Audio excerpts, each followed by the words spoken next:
everyone. I am so excited and so thrilled to welcome you to day 10 of 30 Days of Persuasion. And today I have a guest with me, which means I'm going to be on my best behavior because not only is he extremely awesome, as in I tried to dig up shit on him on the internet. There is none. So there's a little. You didn't dig deep enough, I guess. He's pretty dang awesome. He's a best-selling author. We're going to be talking about that, and we're going to be talking about how to bulldoze your way to the top using a best-selling book, or in his case, best-selling books.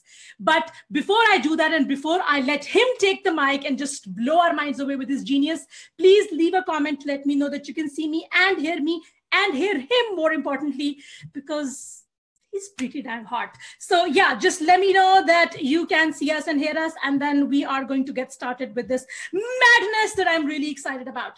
Okay, I'm just going to go on and see if you guys are here. I'm also going to share this video. Please, if you guys are here, take a moment to share this video with someone, because I know that there are people out there who want to hear from someone other than me. Okay, I'm just going to share this in the group. Okay.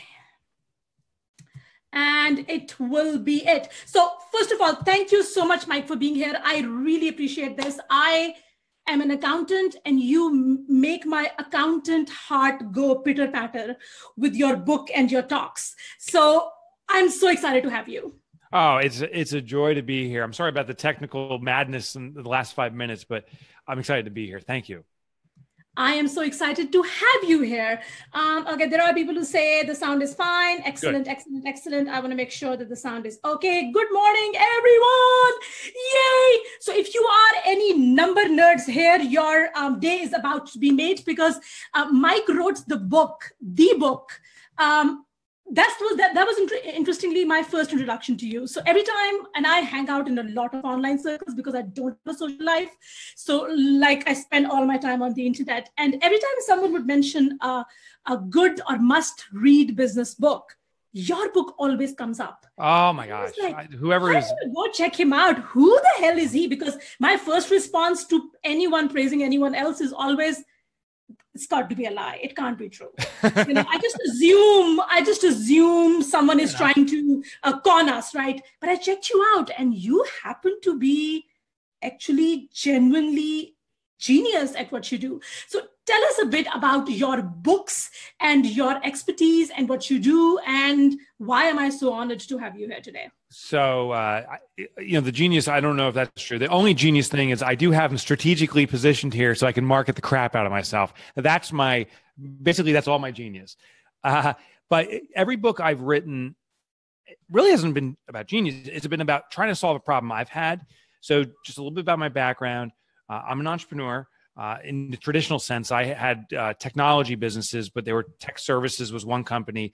Another company, which was the cool one, was computer crime investigation. My company it was juicy. We did part of the Enron trial. By the way, people ask me about, what's your sense of what happened there? Guilty. They were very guilty. That's a very succinct response. Yeah, thank you. It really didn't take much effort to determine that. We did Christy Brinkley's 7th or 6th divorce. She divorced a guy named Peter Cook. And he was suspect in this divorce of doing some nefarious things with other inappropriately aged people. And we nefarious, inappropriately aged. I think you're my favorite person today. I love that. He was sleeping with minors, we thought. I didn't want to say that, but he wasn't, but he was doing some other things that were not what you want in the public arena. And so we investigated that. And sadly, some of the biggest forensic cases in regards to murder and other criminal cases, the business was fascinating. The industry is disgusting. I was actually very happy to get out of it. But the business was a fascinating industry, and it took off, and I sold that business. The reason I share those stories is not to say I built and sold businesses, as much as I didn't understand the formula of profit, but I thought I did. I thought, build a business and sell it, baby. That's how you do this. That's how you make your money. And that's not true. It was this pump and dump mentality. I thought profit was an event, but I started 10 companies after that all collapsed. I was an angel investor, actually the angel of death because I sucked. I started 10 businesses and all 10 of those failed within a year. And it was arrogance, belief that I knew the formula to entrepreneurship, that I can make these work, and they didn't. And I lost all my money. And when I had no money, and I was starting again, I said, what am I going to do? I said, well, I'm going to correct my wrongs. And I want to be an author. Like, as cheesy as that is, that's what I want to be. So now 9 years ago, I became a full-time author and started to write down all the things that I thought were true that weren't. And the foundation to profit, like that profit's the bottom line, is total bull. It's not. How to grow a business, just sell as hard as you can. That's not the solution. That you need money or venture capital to grow. I believe that. Total bull. And so that all these books I've written and more are what I believe to be the actual truth about entrepreneurship that we're not told. Oh my God. I love that. So it's like you're addicted to pain, like starting 10 companies. And like, that's a very interesting addiction to have. The term that I would use for this is like, you're kind of like okay, I'm going to give you the respect that you deserve and not give you. Are you going to say S&M? Because when you said addicted to pain, I'm like, that's S&M. No, actually, I was going to say you are an entrepreneur because that's better. I am an entrepreneur. I like it. Entrepreneur. That's funny. Because it's like, oh my God, it's like, why would you do that to yourself? But I got to write that down. That's a juicy one. Thank you. Let me ask you this. People entrepreneurs. I love it. You truly are one, honestly. You're like the walking, talking entrepreneur. But let me ask you this. You've been through all of this, and you've been through the pain and the tribulations and also the pleasure. There is pleasure in creation. We all know that. If you were to talk to someone who has nothing, like they're starting from absolute zero, they don't have the influence, they don't have the name, they don't have the expertise, no one knows them, they're like in the ditches and they want to be where you are. What would be the one piece of advice that you would give that person? Something that would bring in the highest ROI, since you are the one for numbers. So what would be that one action that they should take? Not necessarily logically the first one, but the one that would give them the biggest ROI. The biggest ROI, I guarantee this is something you've never heard before. And I discovered it when I was in my pit, meaning I had nothing. I was desperate. There's a question you've always heard to ask. And I know you've heard this question. If you had all the money in the world, what would you do? I found that question only answers half of our calling. I found we have to ask a second question. And if you had no money in this world, nothing, what would you do? And when you ask those two questions right now in your business, if you're struggling, ask yourself, if I had all the money in the world, which means if I didn't have to have a single financial concern, what would I be compelled to do? But the second question that no one asks is if I will have no money in this world, like where you possibly are right now, you have not a penny, what would you do? If the answer is the same, you have found your calling. If it's different, we still need to navigate to our calling. So when I have all the money in the world, I may say, I would go fishing all day long. But now that I have no money, really, will I go fishing all day long? I don't have an opportunity to take money through that. That is not a calling. That means fishing is simply a habit or a passion or a fun activity. But when that passion or fun activity aligns with a mechanism to make consistent income, it becomes a calling. Because when you're making income, you're now serving others. And now it's also serving you. So if, for example, I said, if I had all the money in the world, I'd go fishing, which by the way, I am totally not into fishing. That's a random thought. Yeah, I'm like, why would you do that? I know. I wouldn't. But if I said, if I had all the money in the world, I'd go fishing. And then I said, I have no money today, not a penny. What will I do? I will go fishing and I need to monetize it. Now I'm in alignment. And people monetize it through fishing. I love it. For me, by the way, I dreamed of one day being an author. I'll do that if I had all the money in the world. And I never did it. Once I was at rock bottom, I lost my house. I lost my cars. I was at rock bottom. I did not lose my family. They are awesome. I asked myself, though, what do I want to do? And I'm like, I want to be an author, but I have to monetize it. And all those other authors that came to me and said, you can't make money selling books. Bull. You can, but you have to have that mindset of how do I achieve what my calling is? How do I serve others through it? And of course, monetize it throughout. That's what you have. I love this. I love this. A lot of people talk about, your passion is at the intersection of the need and your right? You hear that a lot. That's the concentric circles, which is again, like you say, a much nicer way that I would, but that's bull, because this makes much more sense. Okay, so I need to find a way to monetize making fun of others, because that's what I would do. Right. So, I mean, you called me an entrepreneur within the first 3 minutes of his interview. Like, that is your capability. That's your skill and that's your passion. And I'm telling you, there is ridiculous amounts of money in that. You should maybe have your own television show and just be just picking on people, but in a fun, supportive way. Like, picking on people. Yes. And it's always nice to pick on people who cannot pick back on you. That's the best. That is the best. I agree.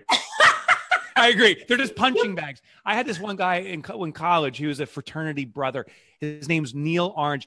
His face would turn bright red every time you insulted him, but he could never come back. We had a reunion 20 years ago. 20 years later, we had our 20-year reunion, and Neil was there, and instantly everyone's like, and just picking on him. I felt so bad, but you need that. You need that person. Someone's got to play that role. Oh my God, you're so right. I love that. Okay, let's talk about. Let me kind of shift gears and ask you a question that's been haunting me. Also because I'm jealous, and I'm so glad that you're not a hot blonde woman, because then I would be super jealous, because she looks hot and she has all of this. I'm really jealous, and I might even hate you and not even have you here. But I'm glad that you're not a hot white blonde woman, which I'm neither. Not hot, not white, not blonde. Why are you everywhere? You are everywhere. Why am I everywhere? You are everywhere. Your book. Why is everyone talking about it? I know that it's a great book. Right? I know people found it useful, but there is a difference between writing a great book and getting people to talk about it to the extent where your name came to the surface everywhere. Like, you are everywhere. How do you do that? Okay. And I know that's not PR, because you can pump $100,000 in PR and it would not get the kind of. Yeah.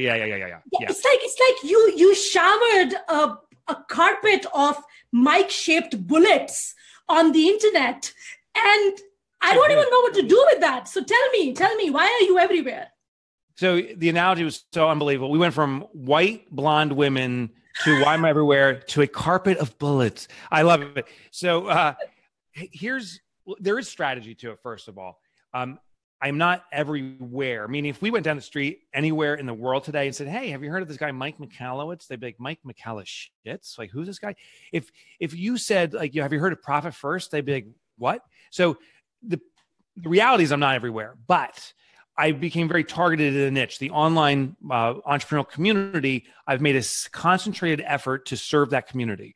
And therefore, the perception from the online entrepreneur is like, "Oh, I hear of this guy all the time. He's everywhere."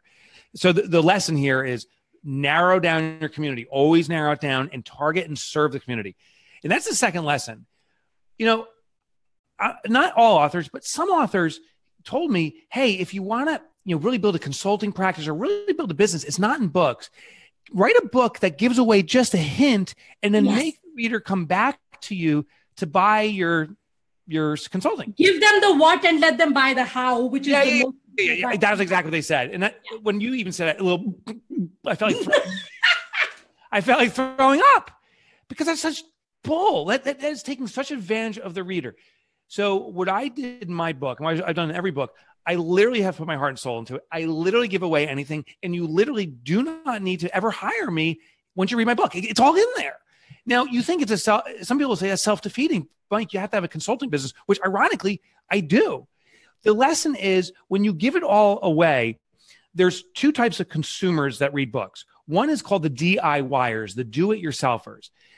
This group is amazing. They will read Profit First or any of my books, and then they'll employ the techniques because they're do-it-yourselfers. If I didn't give it all away, they'll find someone else's book and use their book. Now, the do-it-yourselfers are always going to be do-it-yourselfers. They'll never become a customer. But I will tell you what's so critical about them to the author, to the vendor selling. The do-it-yourselfers are the experts in the industry.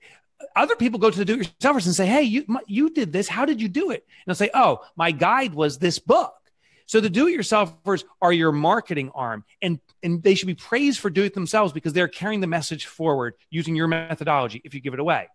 The second community are the I need it done for me people. They read it, and what they're looking for in a book is not the how for them to do it. They're looking for confidence that the person sharing this information knows everything about it. And when they make a selection, they'll go to the person that they believe knows the most. So the rule is this: if you write a book, give away everything. I mean, truly, authentically, serve the do-it-yourselfers. They'll never work with you, but they'll carry you forward. Serve the people that are looking to learn because they'll have the trust for you, and then you can serve them. I am in love with this approach. And I like I'm kind of in love with you, if that's okay. It is kind of a concept. You're very funny. I love that. Thank you. I like to think I'm a hoot. My family doesn't agree. Husband does not agree. We'll talk about marital issues later. But I love this approach because it makes so much sense. The problem with the what and how is, oh my God, I'm just going to summarize it so I can relish the genius that you just shared with us. So I'm just going to summarize that again because I love that point. If you only give them the what and never give them the how, there will never be any implementers, right? That means if you don't implement, they don't get the results. Therefore, they cannot sing your praises.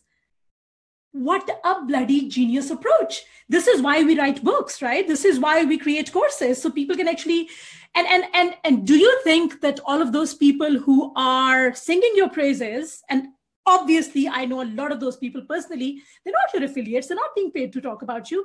The reason they're talking about you, do you think it is because they actually got the results, or do they just find it? Do they just find your generosity? Because I feel that is also, there are books you read and you're like, there's something missing, right? Yeah. Is that it? Is that it, you think?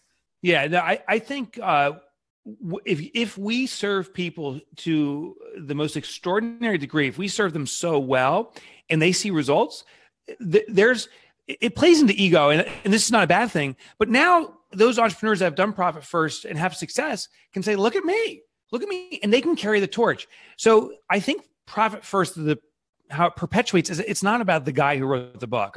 I just planted one seed, but now the entrepreneurs who are successful are carrying the torch and saying, look, I can teach you something. And by the way, the notes are already taken in this book. Here's the book.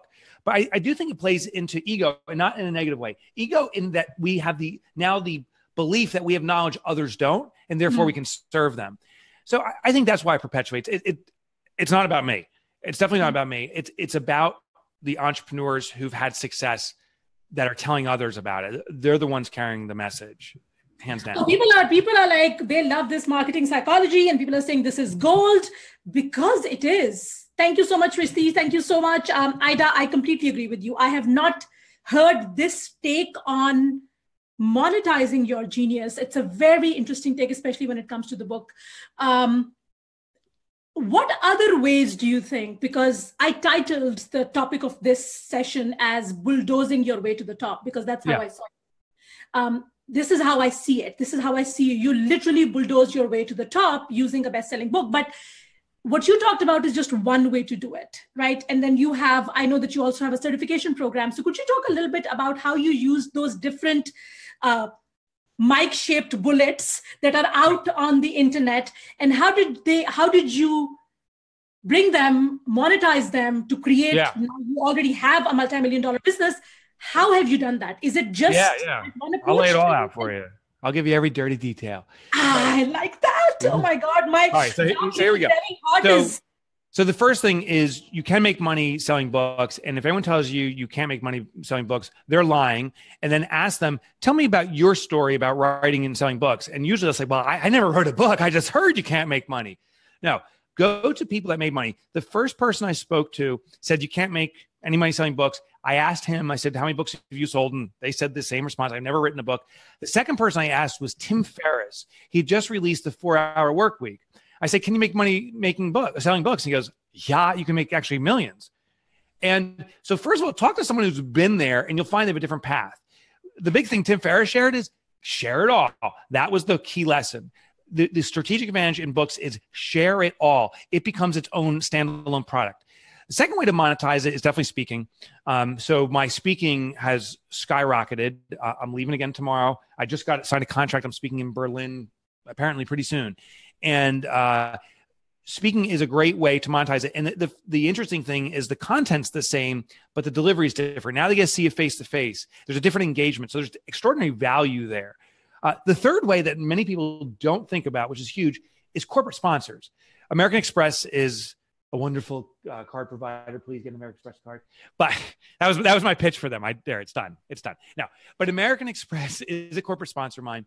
And one thing that's interesting is American Express is this big behemoth company. We are small business. There's a disconnect. When American Express says small business can use the American Express card, it's like, yeah, American Express, you don't know us. But if there's a conduit, a person between you, a speaker, someone who knows the small business community and can say, hey, here's the deal about American Express. They are a big corporate behemoth, but they do have products that really do benefit us. And this is how. Now you become a conduit, and American Express will pay you and pays me to carry on that message. The fourth way is when it comes to the books, the do-it-yourselfers, they're your marketing arm. Empower them, keep them doing themselves. The people who need help, start a consulting practice. I have now a consulting practice of 191, I'm just looking on the board here. Yeah, 191. I thought someone just signed. 191 active accountants and bookkeepers and coaches who are now delivering profit first to readers of the book. So we have served over 40,000 entrepreneurs who've read the book and said, I get it, but I don't want to do it. And now I have 191 accountants and bookkeepers that they pay our company a membership fee. That's how we monetize it. But they in turn provide profit first services to their clients, and their revenue increases.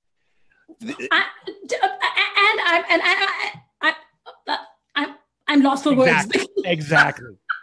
That's exactly what I was saying.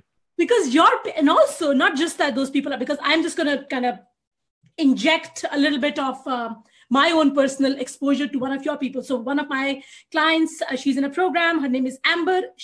Amber Duggar? She loves you. She's in your program. She's creating her offerings based on what you've given her. So there is one angle, one further corollary to this, where people are creating their own offers or own products based on the framework that you've given them. I think that's genius.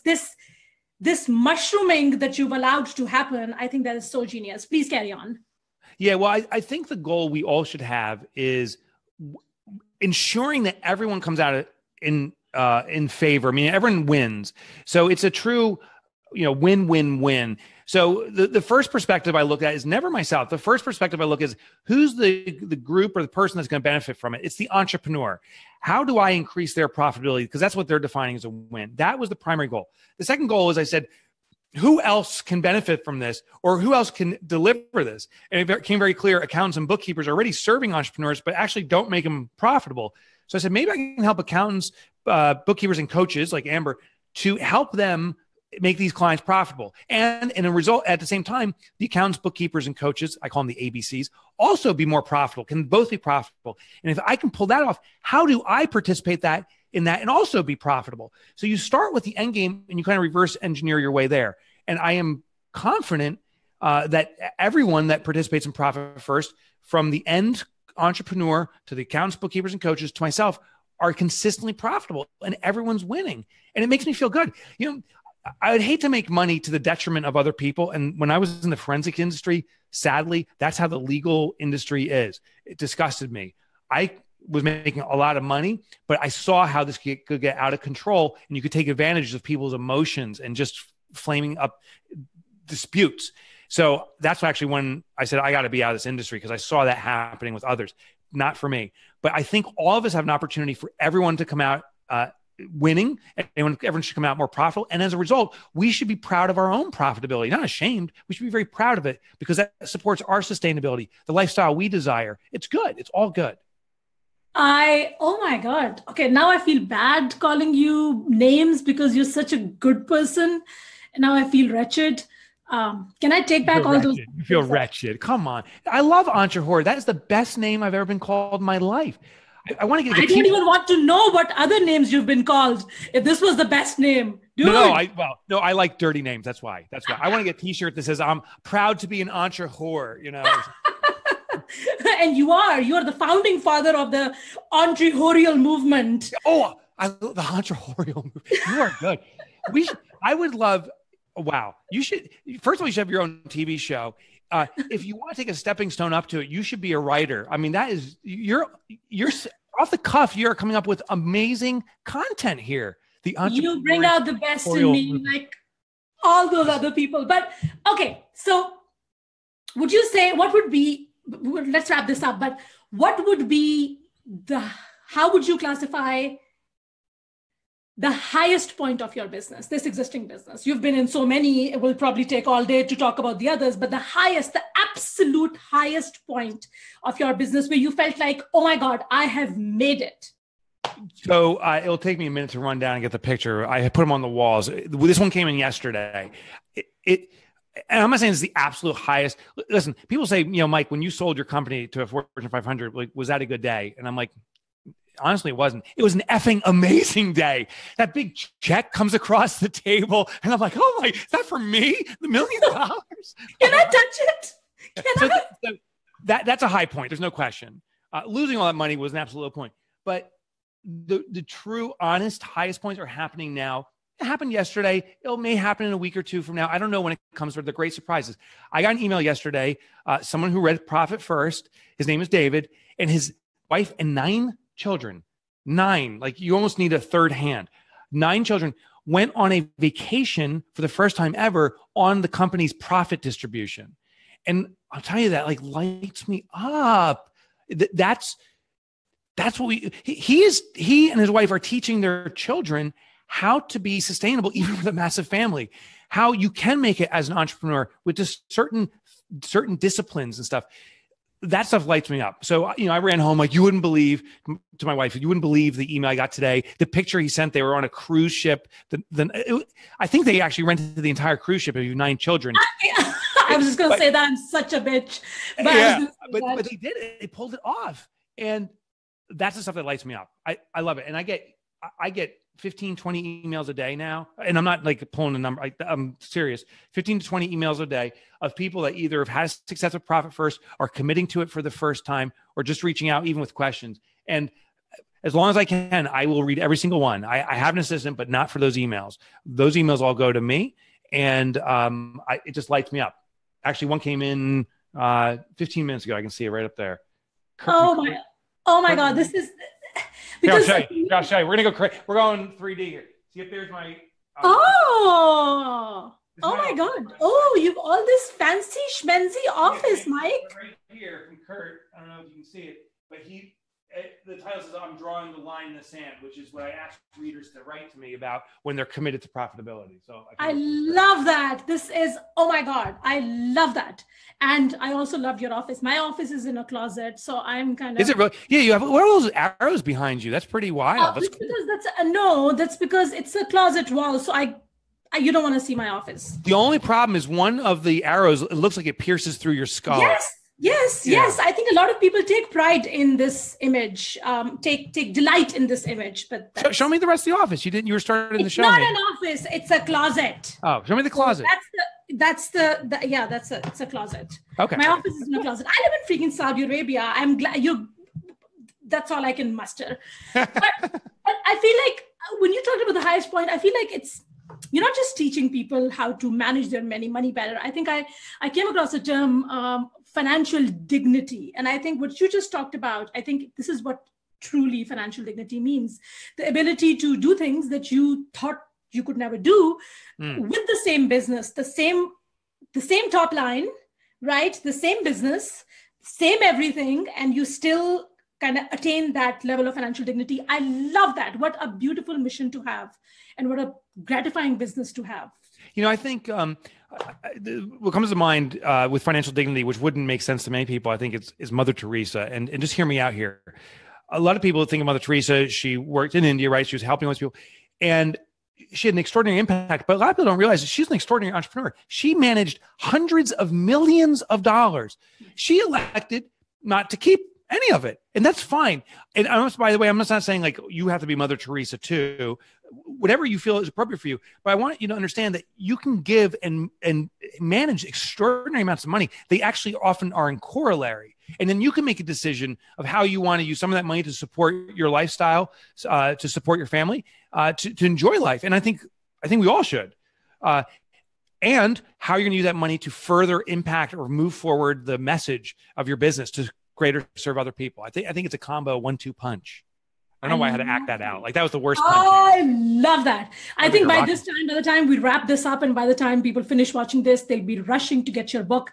But if you were to recommend the best book that someone should read of yours, would that be Profit First? Oh, the best of mine?